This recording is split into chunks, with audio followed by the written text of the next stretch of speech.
Freaking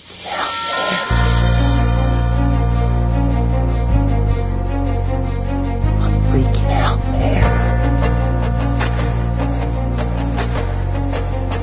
You can't handle the truth. You can't handle the truth. What do all men power want? More power. My name is luca-zanna. I was an Italian by birth, and I became an American by choice. Our lives and freedoms are in danger. This is not a drill. If you're listening to this broadcasting, you are the resistance. All systems go. Welcome to Love, Guns, and Freedom. About 10 days after 9/11, I went through the Pentagon and I saw Secretary Rumsfeld and Deputy Secretary Wolfowitz. I went downstairs just to say hello to some of the people on the Joint Staff who used to work for me, and one of the generals called me and he said, "Sir, you got to come in. You got to come in and talk to me a second." I said, "Well, you're too busy." He said, "No." He says, "We've made the decision. We're going to war with Iraq." This was on or about the 20th of September. I said, "We're going to war with Iraq. Why?" He said, "I don't know." He said, "I guess they don't know what else to do." So I said, "Well, did they find some information connecting Saddam to Al-Qaeda?" He said, No. He says, "There's nothing new that way. They've just made the decision to go to war with Iraq." He said, "I guess it's like we don't know what to do about terrorists, but we've got a good military and we can take down governments." And he said, "I guess if the only tool you have is a hammer, every problem has to look like a nail." So I came back to see him a few weeks later, and by that time we were bombing in Afghanistan. I said, "Are we still going to war with Iraq?" And he said, "Oh, it's worse than that." He said, he reached over on his desk, he picked up a piece of paper, and he said, I just got this down from upstairs, meaning the Secretary of Defense's office today, and he said, "This is a memo that describes how we're going to take out 7 countries in 5 years, starting with Iraq and then Syria, Lebanon, Libya, Somalia, Sudan, and finishing off Iran." The truth is about the Middle East is, had there been no oil there, it would be like Africa. Nobody is threatening to intervene in Africa. The problem is the opposite. We keep asking for people to intervene and stop it. And there's no question that the presence of petroleum throughout the region has sparked great power involvement. Whether that was the specific motivation for the coup or not, I can't tell you, but there's always been this attitude that somehow we could intervene and use force in the region. Here we go, another Sunday, another show. You're listening to Love, Guns, and Freedom with Luca-zanna on KTOX 1340 AM and also 104.1 FM. I must tell you, very, very serious news, as you heard the last few days. And I've been thinking a little bit what to say. I've been thinking a little bit how to control myself and how to articulate the show. Because I tell you, this is really probably one of the most important things we can talk today. We have things we may agree and disagree, even things that are very important. You know how much I feel about taxation and about, individual rights that, they're vital things. They're not arguable things sometimes. For me, there is no even debate. But when it comes down to the potential scenario of World War III, when it comes down to, let's say, following a man or a woman blindly, just because you think he's smart, just because you may think that he knows more than we do, disregarding our basic constitutions that we know, or we're supposed to know. This country is supposed to be a republic, not a kingdom. Okay? A man or a woman should not have the type of power to lead a nation by themselves into a World War III scenario. And of course, people may say, what are you talking about? Yes, I'm talking about President Trump here, that I tell you, one of the reasons why I voted for him, I didn't have the illusions. I knew that it wasn't exactly everything he said, but I thought at least one thing. We know very well, candidate Hillary Clinton, She was completely a part of this plan to destabilize the Middle East. I mean, let's not forget what happened with Libya. Let's not forget what happened with Syria. President Obama was trying really to completely go there. I mean, he dropped 25,000 bombs, I guess, around the Middle East just 8 years, probably more. Now, my point is, President Trump, one signal he gave us was at least clear. And that's really out of his own voice, out of his own tweets, and we'll talk about this today. There is no reason for us to be in Syria. Not if we're going to gain. We're supposed to take care of our own country. America first. That was the message, right? Instead, of course, the last few days, out of the blue, everything changed. And what is scary here, it is not just, of course, to go there without any type of real reason, without any type of moral reason. I mean, let's not forget, Syria is supposed to be a sovereign country. Let's not forget it's supposed to be a foreign country, okay? I mean, a sovereign country. And the point is that you cannot go there and bomb the crap out of a country just because you don't like what you think they're doing internally. You know, with the protest, the idea that, Syria is killing its own people. Well, guess what? I got news for you. Almost every nation, almost every government is been killing their own people different ways. We want to talk about Waco, Texas, under the Clinton, when our government killed our own people, innocent children, gassed and burned alive. We want to talk about that. I mean, just to give you an example, what? Now, Russia is supposed to intervene because we have a corrupted government? Maybe, I don't know.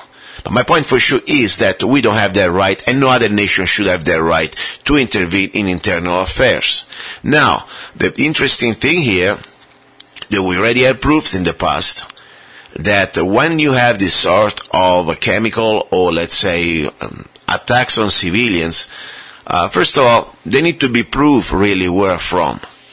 Okay, we know that there is enough evidence that this chlorine attack on this civilian in Syria. First of all, let's use the logic. President Assad just heard a few days ago, President Trump said, we have no business in Syria, time to get out. Great news. Finally, he's following up on his presidential, promises. Great. Guess what? Out of the blue, 3 days later, bang. We have this complete nonsense attack on civilians.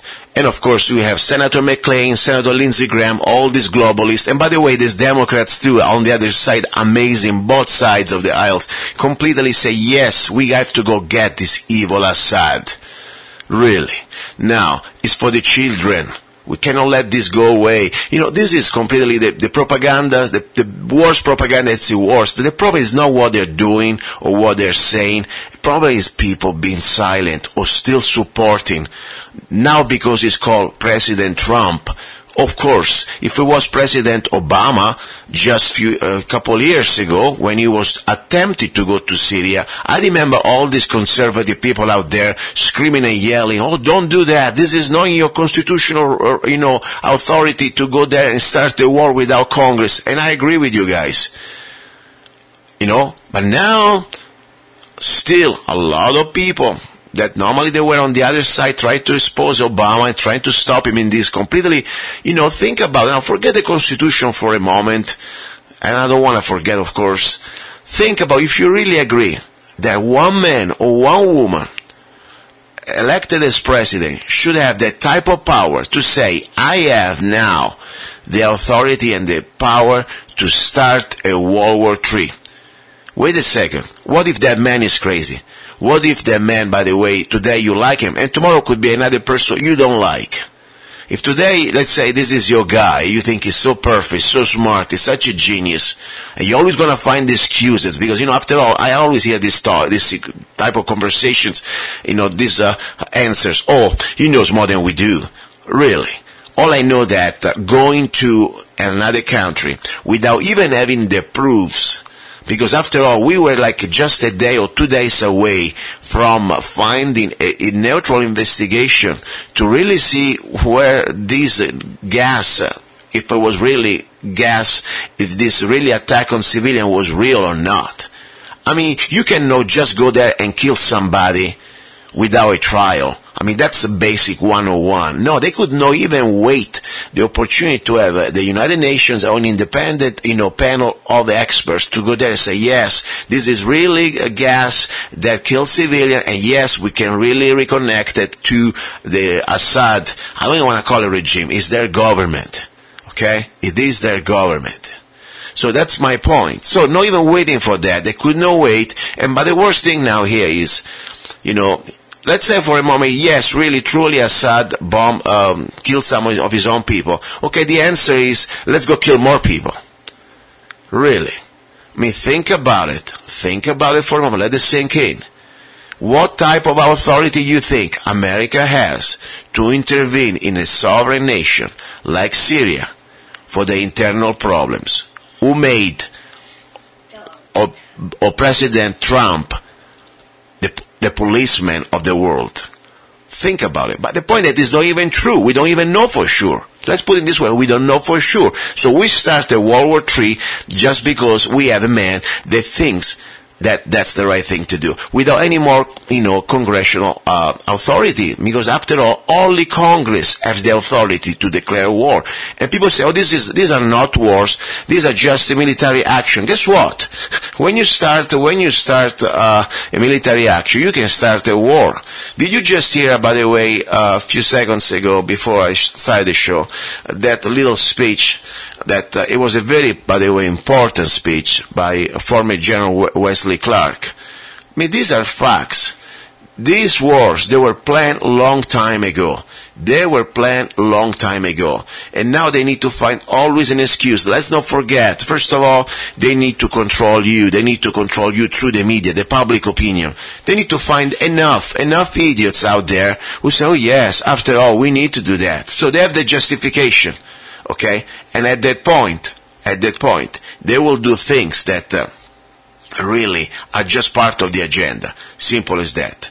Let me play this other part, because, I really believe, we need to stop. This is so important. It's not just so important for our future as Americans, but also as our moral, let's say, spiritual future. If you are silent in this moment, you are guilty, in my opinion. If you think that's okay, we are talking about here potential scenario. That's why I said before, we can go and disagree on other things, even things that I really strongly, I'm passionate about it. As I say, taxation, individual rights. But here it's bigger. Here could be the end of the freaking world. Here could be the end of civilization as we know it. This is no more just Syria, or a third world country. By the way, Syria is not a third world country. I mean, it used not to be before it got bombed to hell the last few years. Okay, my point is, this is not just a little country. This is now Russia, China behind, and North Korea all together, gang together, ready to retaliate. So the dangers that we are facing here, for people, they really try to act like, this wannabe Rambo behind the computer screen. I really have no more patience. I'm sorry. You want to be on my show? I'll let you be on my show. You're more than welcome to come on my show. But don't tell me you're going to be my friend, because on Facebook I select my friends. Sorry. And normally I can disagree on many things, but on this one, as I said, I don't want to be associated with people who are supporting the new potential World War III scenario. I don't want that. And I need to speak up.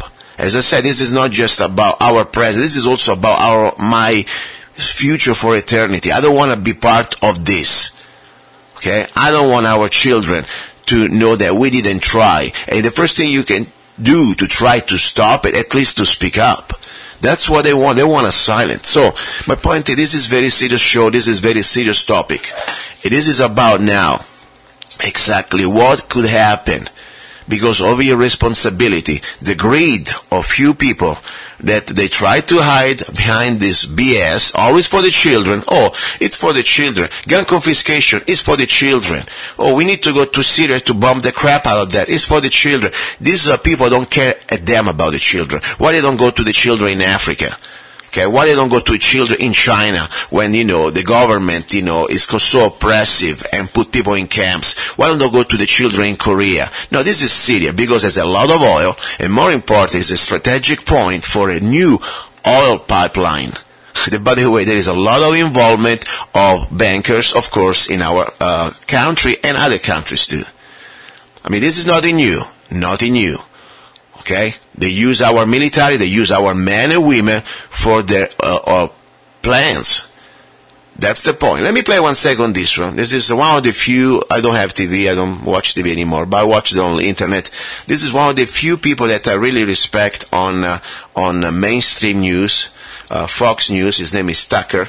He has a very good part here that I think is kind of explains it very well. Let me play for you 1 second, okay? Because I think we need to, I hope to reach out, not just the Democrats or the liberals, and now of course they hate everything that Trump does. But the problem is, the politicians on the other side, or the Democrat side, they are now completely applauding this choice. I mean, let's not forget the people that are supposed to be completely against the war, or at least used to, now they're all the same with the Republicans. That's the scary thing. I'm trying to just, though, for a moment, try to point it out to everybody. I don't care what party you are. Listen to this. Both sides of the aisle in Congress, in the media, in our intelligence services, in virtually every overfunded think tank in Washington, have suddenly aligned tonight on a single point of agreement. America must go to war in Syria immediately. Bashar al-Assad cannot continue to lead that country. He must be overthrown. Assad is an evil man, they tell us. His latest crime is a chlorine gas attack carried out over the weekend by his forces against a rebel-held suburb of Damascus. Assad's poison gas suffocated children. Pictures of the aftermath of that are all over the internet, and they are horrifying. Assad is a monster.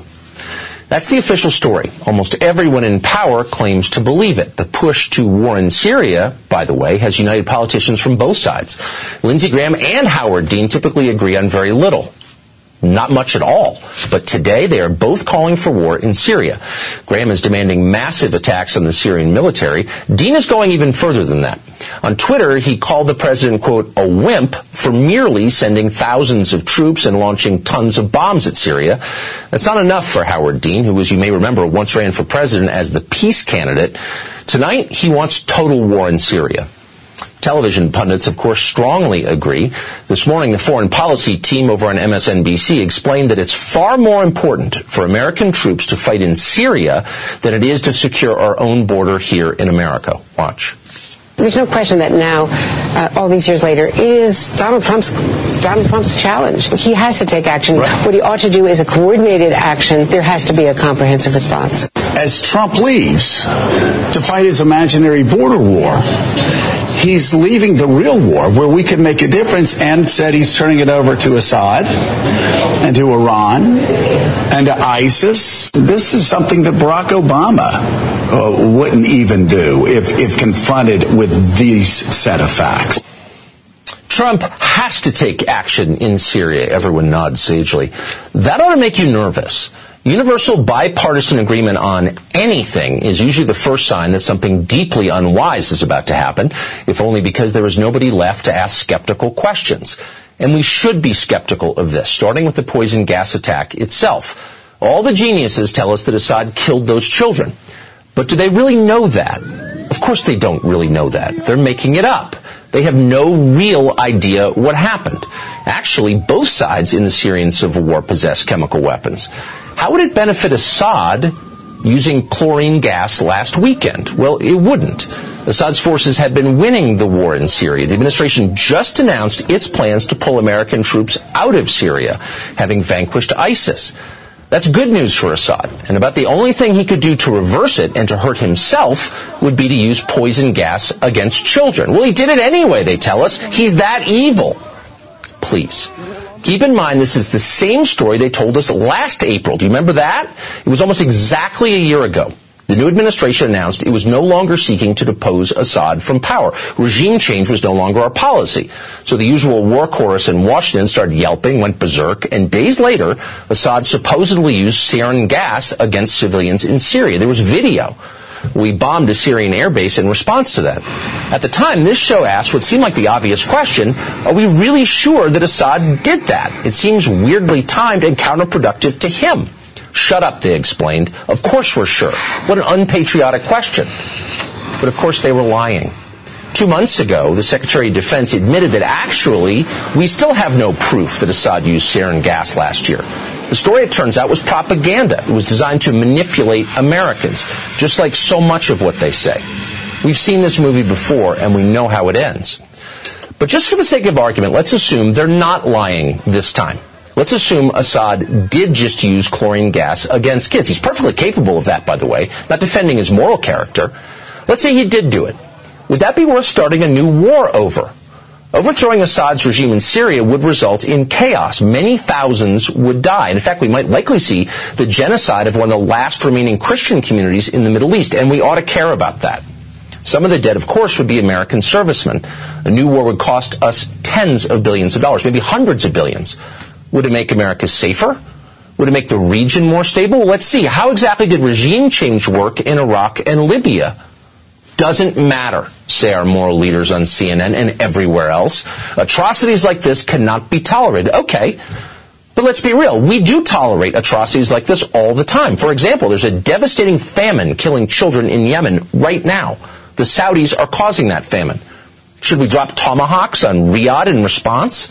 Not until it's on YouTube, apparently. When you conduct foreign policy by viral video, pictures are essential. But in real life, Syria is a highly complicated place. With Assad gone, who would run it exactly? Do we have another strong man in place to install? Or is it our hope that a stable democracy will magically appear in the wake of this protracted civil war? And who exactly are these moderate rebels you're always hearing about, the ones that we're supporting with your tax dollars? Well, a lot of them turn out to be Islamist crazies. For example, the city where the chemical attack just occurred is mostly controlled by the Army of Islam. It's a radical group that has called for establishing an Islamic state under Sharia law in Syria. That group's founder called for exterminating all Shia Muslims and Alawites from the country. But we're supposed to wage a new war on this group's behalf. Why is that exactly? Back in 2013, when the Syrian civil war was still in its early days, one onlooker weighed in on Twitter. Here's part of what he wrote, quote, "We should stay the hell out of Syria. The rebels are just as bad as the current regime. What will we get for our lives and billions of dollars? Zero." In another tweet, he said this, quote, "Let the Arab League take care of Syria. Why are these rich Arab countries not paying us for the tremendous cost of such an attack?" And in yet another tweet, he said this, "What will we get for bombing Syria besides more debt and a possible long-term conflict?" Of course you know who wrote that. It was Donald Trump. And he was right. And that's one of the reasons he got elected president. And now the same people who brought you a dying American middle class, undefended American borders, and endless pointless wars in countries you could not find on a map are telling the president he's got to depose Assad for reasons that are both unclear and demonstrably dishonest. And by the way, it may... Okay, this is amazing. I mean, I really like the way you put it all together. I could have not really told you better. I mean, think about it. And this is exactly the message now for all the people out there who voted for Trump, who support still Trump. This is time to have a wake-up call. If you don't think something's wrong it's happening here, if you still want to find justifications now for these actions, I'm sorry. I feel sorry for exactly the way you see reality. It's your right to do whatever you want. I don't care. But it is my right to completely, I don't want to be part of you. I'm sorry. This is like exactly for me like during Mussolini or time in Italy or Hitler's time. And you know, when you know what, I'm sorry, I'm not going to be supporting you. I'm not going to raise my hand and hail the leader. This is not, because at the end of the day, it may not change what's going to happen, but morally, I'm not going to be part of this. If you're so full of yourself, so full of hubris, so full of arrogance, to find justification for everything he's doing, when we have the evidence, this man, before the elections, he told us exactly this was all wrong. Now, magically, he turns everything exactly doing the same things over and over the other side was doing. But when it was the other side, when it was Obama, when it was Hillary, we were all screaming and yelling, right? Now, You have to find justification. As I said, this is bigger than just, going there and doing an immoral or an illegal little bombing. That would be bad and terrible. Don't get me wrong. I mean, people die, okay? Not only is it a violation of sovereignty, people die. That's our tax dollar. Every missile, by the way, that we send out, $1.8 million for a Tomahawk. By the way, they send more than 100. Think about $200 million. That could be used for us, for here in America. You want to put really America first? We have a Flint, this place in Michigan where there is completely people drinking water with chemical poison and lead, and they're dying, children. Really, our children are dying. And no, we cannot find a few $1 million to fix the water problem there, but we can find, $200 million that blasted. And by the way, on a side note, on 100 Tomahawk that were sent against Syria, only 30% reached the target. Why? Because, meanwhile Russia shared technology with Syria, and they know how to neutralize this. This is not just bombing some sort of a bunch of, Bedouins in the desert. This is now, it's a military high-tech country supported by Russia. And this is exactly also the worst part that could happen. As I said, we could face a World War III. Not only have nothing to gain, not only is immoral, but the sad thing here that people don't understand, these wannabe Rambos that I really can't stand anymore, people that could not even go in a fist fight, probably would start crying, and now they want to try to act like John Wayne when it comes down to President Trump. Oh, he knows what he's doing. Sit back, relax, screw you. Next time I hear somebody, sit back, relax, I'm going to really spit on your face. Stay the heck out of me, okay? Can't stand your stupidity. It is not for yourself. Unfortunately, it's bringing us all into hell. That's the problem. If you were just stupid and you were living on your own island, I don't care if your island sink. I don't care if your island get bombed by the Russians. It's your business. You do it. Unfortunately, we're all connected now to your stupidity. That's why I'm so freaking mad, okay? If we do not scream, if we do not stand up, if we do not say something, and President Trump is continuing to follow the orders of the globalists, because that's what he's doing. That's what he's doing now. He's doing exactly all the opposite things that he promised us during the election. And this is the worst thing for me. As I said, I can be very, we can talk about everything else. Everything is important. But when we go to World War III with Russia and China, and by the way, not only are we going to be nuked, we can be invaded. People say, it's never going to happen here. Guess what? Maybe it is always the first time. Let me remind you, we have Russia, China, they have 1 billion people. We're talking about potentially they can deploy 20, 30 million soldiers for an invasion, okay? And when we have the technological advantage that we don't have anymore, by the way. You notice that in Syria, as I said, out of 100 missile Tomahawk, only 30% reach the targets. China stole most of our technology. Russia military has a lot of advancement, okay, and military they have a lot of manpower, okay. So that's my point. You really never, I didn't live a war, thank God, but I heard stories from my grandfather when I was in Italy before he died. He spent 5 years of his life living in a very sad environment, terrible, dark environment, talking about famine, talking about violence, talking about death, talking about people hiding, no food. And that was just, World War II with the Germans invading Italy. Now think about it. Think about it. What could happen if we really lose the moral edge that we lost, by the way? When you go out there, you bomb a country without any type of proofs, you lose the moral edge, you look like the bad guys. And guess what? At that point, you know that you can go create a war, instigate a war, and when you lose the war, you will be occupied. Look at Japan, look at Germany, That's exactly what's happening. So, at this point, as I said, please, okay? Listen to this tweet from Trump, August the 13th, August 29, 2013. What will we get for bombing Syria besides more death and a possible long-term conflict? Obama needs congressional approval. Guess what? That was wannabe President Trump. in 2013. Now he's doing exactly the same. Okay, an interview very important with a guy that I really respect, and you should listen to experience about civil war coming from another country. You're listening to Love, Guns and Freedom with Luca-Zanna. Do not go away. In this world where everything seems to be going sideways, when you need things set straight, Zanna Coffee Straight Shot Espresso. Start your day with a bang. The best organic and GMO-free coffee beans from around the world to amplify your senses and enhance love for life, liberty, and the pursuit of happiness. Zanna Coffee brings you happiness in every cup. Fair trade, certified, sustainable, organic coffee. That means we do not use slaves. Free Zanna songs with every coffee bag. Find Zanna Coffee at www.zannacoffee.com. www.zannacoffee.com. Don't be cheap.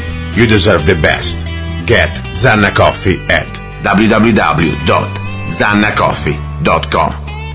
Here we go, guys and girls. You're listening to Love, Guns and Freedom with Luca-Zanna on KTOX 1340 AM and also 101.41 FM. Sorry, I sound a little bit of tired just because I need to drink. I've been here at the range, Mojave County, and spent a few hours with some friends, and I had the pleasure to meet one Facebook friend that has been kind of interesting because I always find interesting people on Facebook among my friends.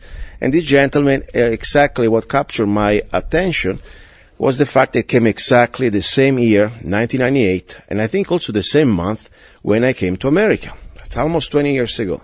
So everybody got their story, everybody got their journey. And why I would like to bring him on the show? Because he has an interesting past.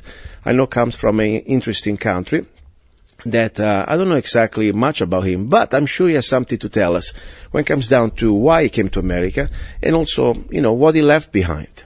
And maybe he can give us his input about, in general, what the concept of wars. Because sometimes when I talk to American people here, they think war is kind of a video game. They think it's kind of almost cool, because the reality is that America didn't really face a war on U.S. soil since the Civil War. And that's the reality. Many Americans saw the war overseas, of course, but the idea is that people that are here, and they sometimes, they think there's some sort of a Rambo behind a computer monitor. They don't realize the war is a very terrible thing that leaves behind devastation, sadness, of course, poverty, famine, and many other things. And I know that because I heard stories when I was, in Italy from my grandfather that he really faced in Italy 5 years of occupation, and there was years of terror, of violence, and of course famine. People used to eat almost everything they could. So this is an interesting thing. So I know Croatia has a very much of a recent past of this type of, sad story. So anyway, let's talk with my new friend here, Darko. Darko from Croatia. How are you doing, Darko? I'm doing fine, thank you. Very good, Darko. So tell me exactly Croatia, because, when I was in Italy, at least 20 years ago, I knew that something after Yugoslavia broke down, something started to change. What exactly is Croatia? Is it an independent nation? When it was created? It's independent right now after the Civil War. So what happened exactly? When it used to be part of Yugoslavia, am I right? Yes. 1980 started the Civil War in the country, unexpected or expected, politic influences from all sides, and breakdown. So you were a young man, I'm sure. Can I ask you, how old are you? I'm 59 right now. Okay, so you were a young man at the time, right? A relatively young man. Yeah. You were in the army or you were just a civilian? I was done with my regular army, and I was at time 1999 in the police department. Okay, interesting. And tell me something, because, I remember I used to go to Yugoslavia when it was still Yugoslavia. I was in my early 20s, 21, I guess. Because I came to America and I got this special ticket. It was a very cheap ticket for the time. I think the former Yugoslavian Airlines stopped in Belgrade and then all the way to New York. And I realized that was one of the few times that still Yugoslavia before the Civil War. But tell me exactly what happened, how all this changed. You were a regular guy in Yugoslavia. How was life, first of all, under the Yugoslavian government? Well, like every socialistic or the communist country, for the some people good, for the some people bad. Because I remember when I drove from the airport to Belgrade, waiting for the night to get a new plane to New York, I was shocked by the idea that it was all dark. There were no really real lights like normally we're using these, Western cities.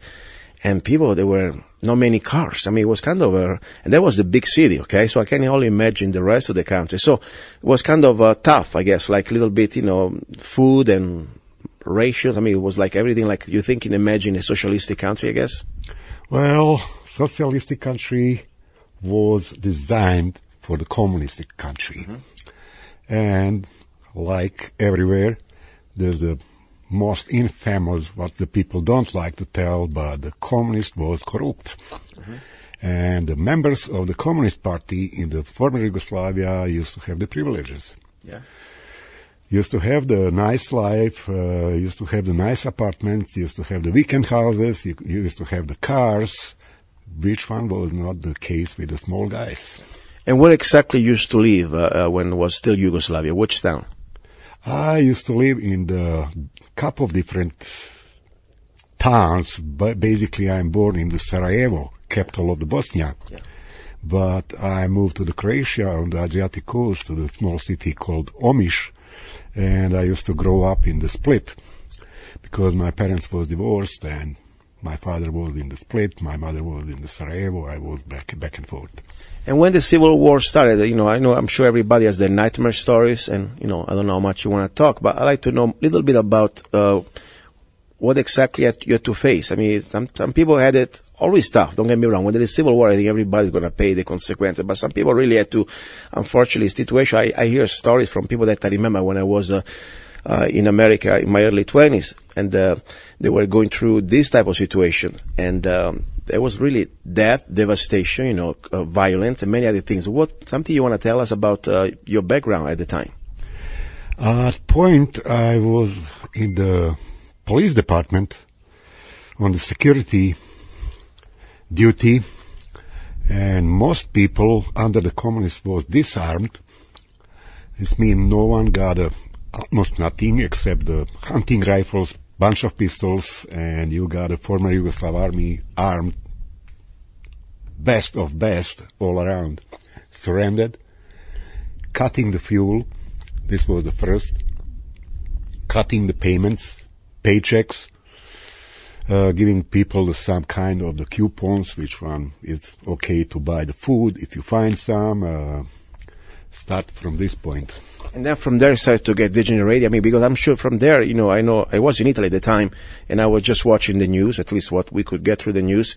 It started to get violent. I mean, people, they were almost two different type of, groups, like even ethnic groups. Give us, because I think many Americans have no idea what happened there. What exactly happened? What was the violence between, or at least the conflict between who? Which parts? Which sides? Basically, the politics make the religious war between the Muslims, part of Orthodox Catholics, and the Roman Catholics. There's three ethnic groups which one was mostly involved in the war operations, and each of them got blood on the hands.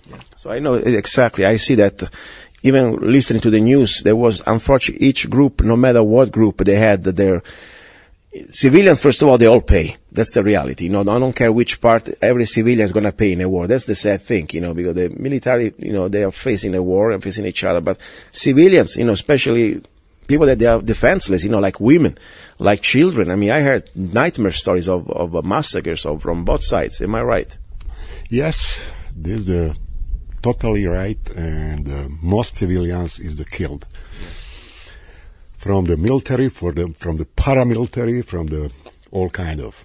Now, from there, you made it alive. That's a good start because, I know many people didn't have a chance to even survive this conflict. How many people died in this civil war? Hundreds of thousands. Yeah, that was, for a small country, it was a lot of people. I mean, it's not like 300 million people in America. So that was a huge number. So when you had the chance to say, you know what, I want to pack my stuff and come to America. Actually, I was hunted 8 months from the military police at point because I used to belong to the special forces in my regular army time. And at the time I was in the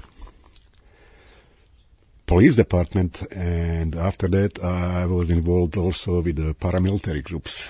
And actually February 1992 I decided to go. And I shot through the Croatia. I'm Croatian, I didn't have some big troubles. And land in the Germany. Used to live in the Germany till the 1998. Actually, the Germans says goodbye, 1996, and we got the only chance to go back to the former country or pick the third country. At point, I went down to the former country, and I didn't like what I see. This was already the Muslim radicalism around and all kind of the stuff which one I didn't like, and I applied for the United States. You come here as a refugee, or did you come here with a regular visa? I'm just curious. I went to the United States with a I-94 card. Okay. What is that? I'm not really sure. It's actually similar to the green card and needs to be replaced in the 2 years. I see. Okay. Interesting. So anyway, you came here and I'm sure was a big change because which month? I think we came to the same month. I was October 1998. I landed in the San Francisco October 21st, 1998. Wow. I think exactly even the time. I think maybe mine was 20 something. Oh my God. And I landed in Los Angeles. That was my time. Well, it's funny because we all landed in California as the first time. What did you bring you to San Francisco? I mean, I know what happened to me in Los Angeles. Just changed the plane and went to the Portland, Oregon. Okay. So, how was your English? Because mine was pretty poor, I'm sure. Mine was so. I never learned the English in the school. I learned the German language, but thanks to the communists, this was a good thing. The movies was undertitled on the domestic language and was run in the original language, and this make me pick up a lot English. I pick up a lot English through the music also, because I used to listen to all kind of the rock and roll, hard rock, whatever, popular music, and this helped me a lot. That's good. I learned my English too through music mostly. My first band I used to learn music was Kiss, in the band Kiss from in New York, and then of course different bands. At least I'm just curious. My goal is try to share, or at least make understand people in America that this nation, as much we have a lot of problems, since Civil War, we never really have seen a bad. Because everybody can still somehow figure it out how to put some food on their table, and there is not exactly people missing in the concentration camps that we know and other things. Instead, when you go freshly, like from countries like yours, nightmare stories, then many times we may have seen some in the movies, but these are not movies, they're real stuff. One story that maybe you want to share that was really say, oh my God, I made it alive and it shocked me so much and I was so close to death, or maybe something that was so brutal to see it in front of your eyes that it shocked you and maybe you still don't sleep at night. Because I have some stuff in my life that I have nightmares sometimes, I don't forget. Give me a nightmare story from your past life. Well, I'm not the guy which one got the nightmares, but I remember missile transports which was running through the country. At point I used to keep these guys on the sniper site and secure the police officers, because we got a lot killed guys on the streets, on the checkpoints, on the everything. And the people do not understand what's the civil war at all, and there's the reason I belong to the local militia right now. I see. Well, you tell me about that. This is interesting because in Arizona, by the way, it's in our constitution. We have in our constitution we have that everybody from the age of 18, maybe 16, I think 18 to 45, automatically is in the unorganized militia. And on top is our right and also duty, because in the Constitution, technically, every citizen, beside the judges or other exceptions, They are part of the militia, they know it or not. This is an Arizona Constitution. Then, of course, there is also the organized militia, and there is, of course, then the National Guard. And the organized militia and National Guard are under the control of the governor. So this is not just some sort of people. We've been brainwashed the last few years by mostly governments and the mainstream media. The word militia is a bad word. Instead, in this country, the militia was the let's say, the part of the citizen who fought the revolution, who defended freedom against the oppressor. So in Arizona, we have this also in our constitution. Why did you join the Arizona militia, and exactly which militia are you part of, if you want to say? I'm part of the Arizona Freedom Militia, and I was before that with the Oath Keepers and started to join the trainings with the Arizona guys, and I really like it. And this is the reason to make me to be with these guys. You know, what is motivation? Because after all, you say now you're no more in Croatia. You say, you know what, after all, I don't see civil war yet. Seems pretty okay. Why did you get motivated to spend time and effort, beside the fun part? I understand it's fun to get together with people and shoot together. But why did you motivate yourself to join a militia? To teach the people what's the civil war, and what's the consequences on the civil war, how civil war starts, what is to expect, what to do. And I'm just doing this part of my job. You think we are in America right now, are we close to a civil war?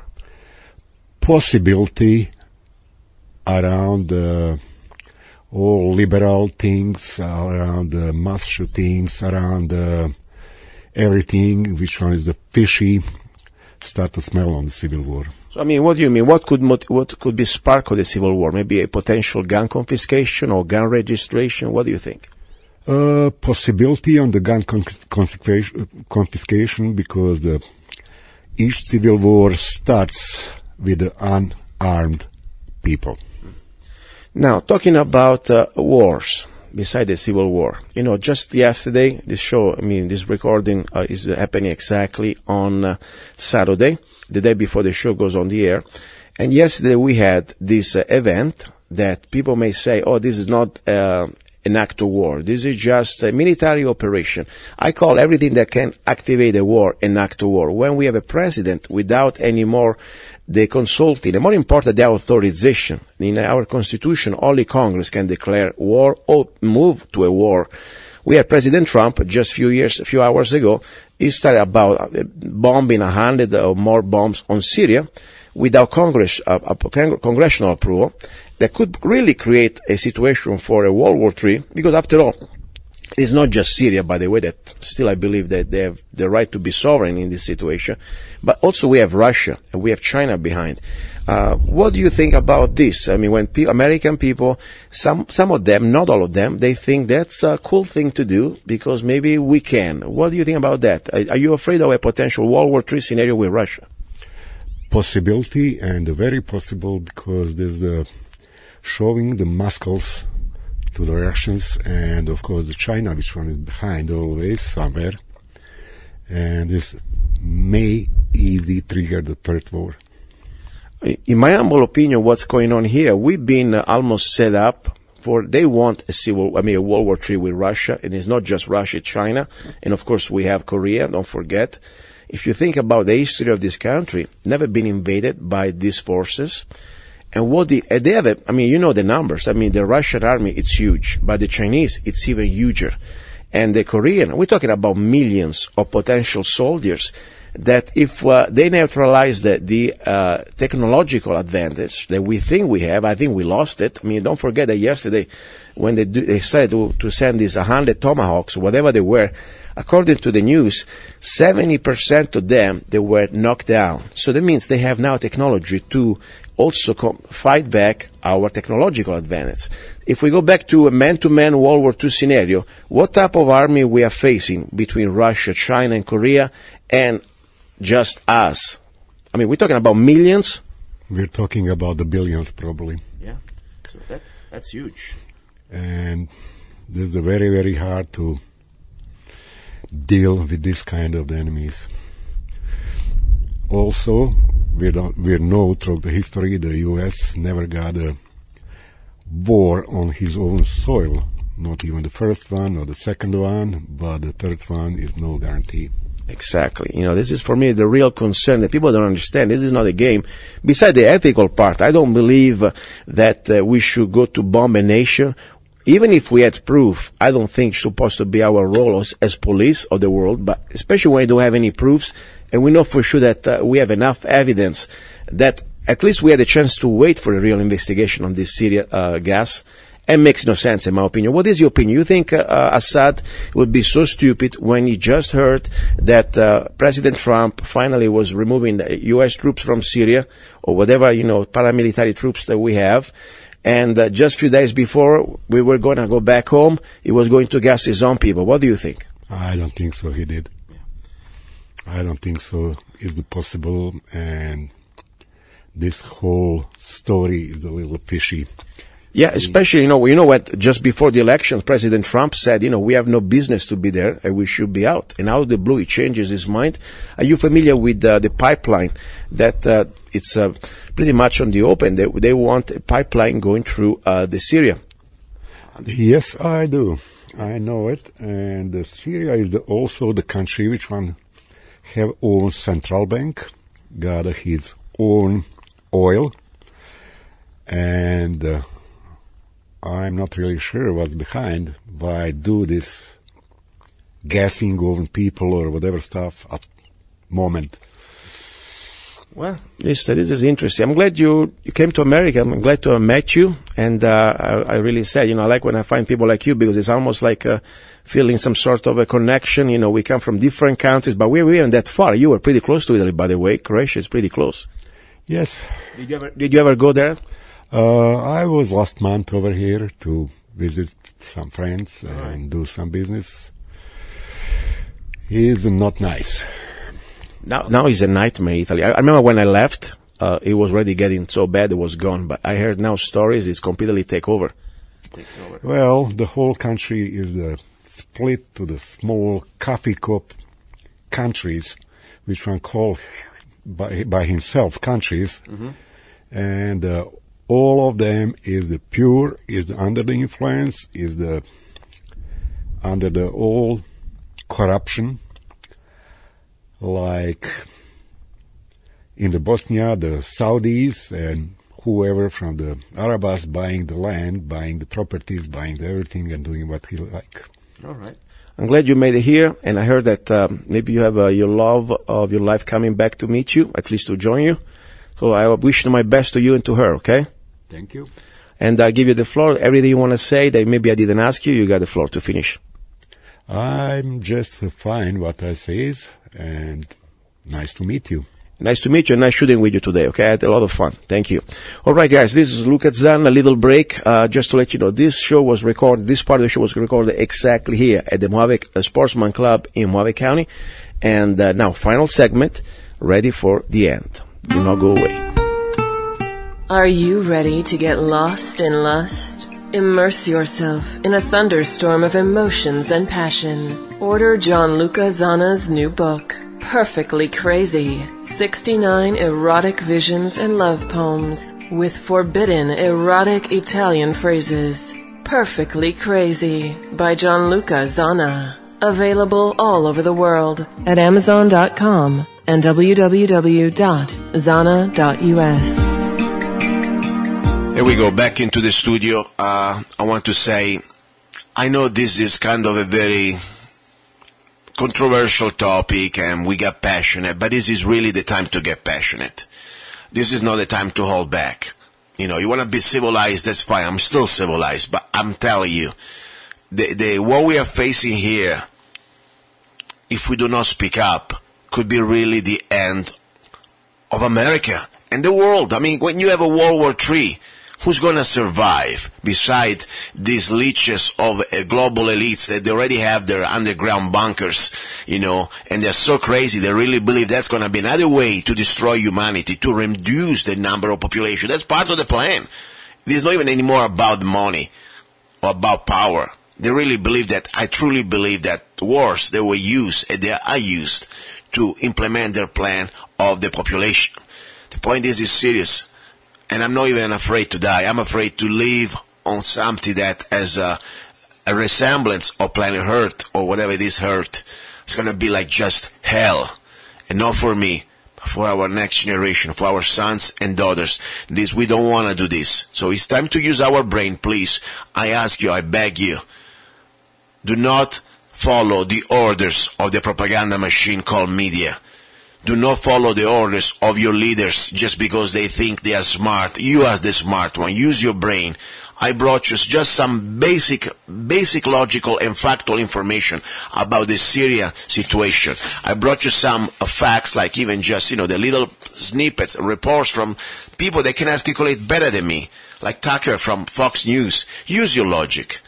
Why do you want to support something that is completely BS? Just because he's your guy now out there, it's always going to be the same. Well, it's your guy. I need to defend him. I need to give him a slack, Maybe he knows what he's doing. No, this time the things are very black and white. You don't go out and bomb the country just because you think, or they tell you a bunch of lies and there is an excuse. Okay? First of all, we need proofs. Second of all, even if there were proofs, you don't go out there and make more mess and kill more people, okay? Because as I said, if you really want to go and saving the children, there are so many children around the world that have been killed by their own regimes, okay? We talked before about that. So anyway, that's my point. I beg you. If I sound sometimes a little bit harsh, I'm not here to be popular. I'm not here to have new friends. I'm sorry. That's the way I am. I need to tell you what I think. If your skin is a little soft, you feel offended, that's fine. Honestly, I don't want you, my Facebook friends, my Facebook friends, if you are a complete idiot. We can disagree on many things, but when it comes down to these type of things, I'm sorry. I draw the line. If you support these unconstitutional wars, this act of completely immoral violence, okay, they can put us in World War III, we have nothing to share. I'm sorry, but I still want you on my show.